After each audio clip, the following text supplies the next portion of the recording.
রাস পূর্ণিমা 2025 ইংরেজি 1432 বঙ্গাব্দ। রাস পূর্ণিমার সঠিক সময়সূচি নিয়ে আমি বিভাস বলছি, Bibhas astro and Ayurveda channel থেকে। বিভাস অ্যাস্ট্রো অ্যান্ড আয়ুর্বেদ চ্যানেলে আপনাদের সবাইকে স্বাগত জানাই।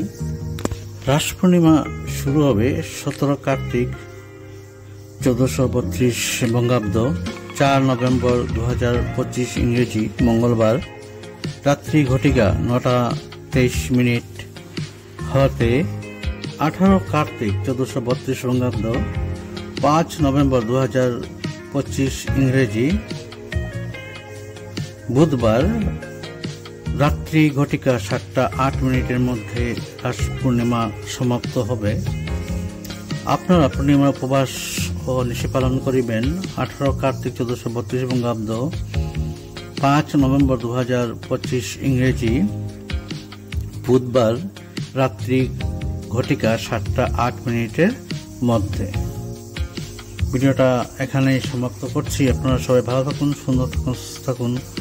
প্রভু আপনাদের সবার মঙ্গল করুন, এটা আমার প্রার্থনা।